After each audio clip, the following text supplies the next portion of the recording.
Toda empresa que eu conheço quer crescer. Crescer faturamento, crescer equipe, crescer presença, crescer participação de mercado. E o mercado alimenta isso como se crescimento fosse, por definição, bom. Não é. Crescimento sem estrutura é tumor.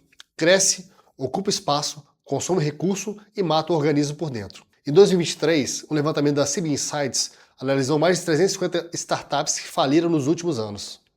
A segunda causa mais comum de falência não foi falta de dinheiro. Foi crescimento acelerado demais para uma base operacional fraca demais. Scaling too fast. Escalar rápido demais. Isso não acontece só com startups. Acontece com empresas familiares de segunda geração que triplicam de tamanho sem rever estrutura de governança. Acontece com negócios de 20 anos que nunca pararam para documentar um processo porque sempre funcionou assim. Acontece com líderes brilhantes que crescem o negócio, mas não crescem a si mesmos na mesma velocidade. Meu nome é Amir Faria e eu trabalho com estratégia e estruturação de empresas. E o que eu vou falar nos próximos minutos pode ser a coisa mais incômoda que você vai ouvir hoje. E é exatamente o que precisa ser dito. O problema não é querer crescer. O problema é confundir crescimento com progresso. Nassim Taleb, autor de A Lógica do Cisne Negro, tem um conceito que eu uso muito. Ele chama de fragilidade. Um sistema frágil é aquele que parece forte quando tudo está bem, mas quebra exatamente quando mais precisa resistir. A maioria das empresas que cresceu rápido nos últimos 10 anos é frágil.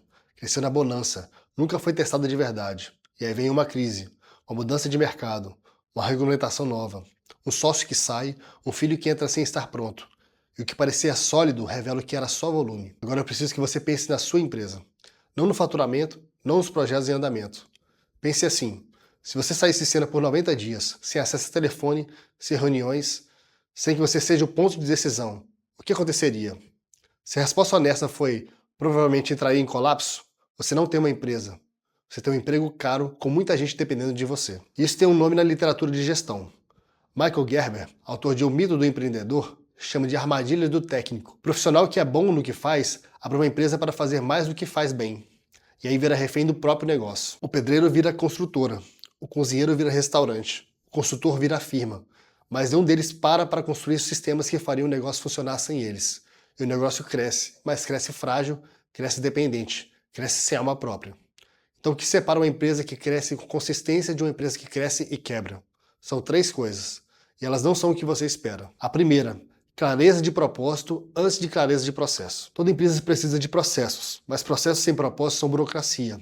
São regras que ninguém entende porque existem. São fluxos que ninguém segue porque não fazem sentido. As empresas que escalam com consistência sabem que por que existem antes de saberem como operar. E esse porquê é o filtro de toda decisão de contratação, de parceria, de produto e de expansão. A Berkshire Hathaway, de Warren Buffett, cresceu por décadas sem nunca perder de vista um princípio central. Só se investe no que se entende e no que tem vantagem competitiva durável. Simples assim. Esse propósito operacional guiou cada aquisição, cada recusa, cada silêncio estratégico. Segunda, estrutura que libera, não aprisiona. A palavra estrutura assusta o empreendedor.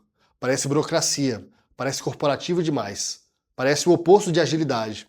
Mas pense assim, um maestro não improvisa a sinfonia, ele tem a partitura.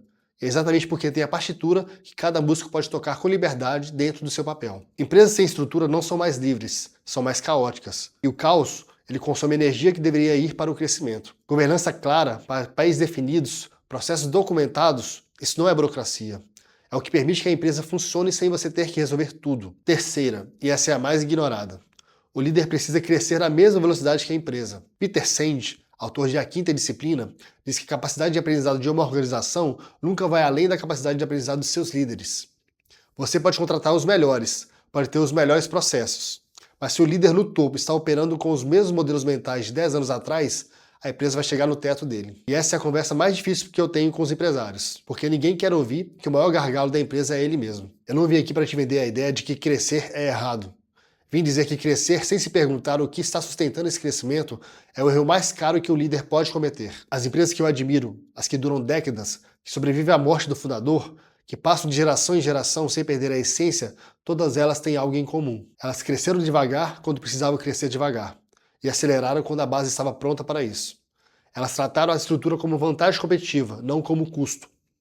E os líderes delas nunca pararam de se fazer a pergunta mais desconfortável que existe. O que eu preciso mudar em mim para que essa empresa chegue onde ela precisa chegar? Isso é liderança real, não é gestão de crise, é arquitetura de futuro. Se esse tipo de reflexão faz sentido para você, Se você está no momento de escala e sente que algo na estrutura ou na liderança precisa evoluir, comente aqui e vamos conversar. E se você chegou até aqui, aproveite e deixa o like e já ativa o sininho para os próximos vídeos. E não se esqueça de se inscrever no canal.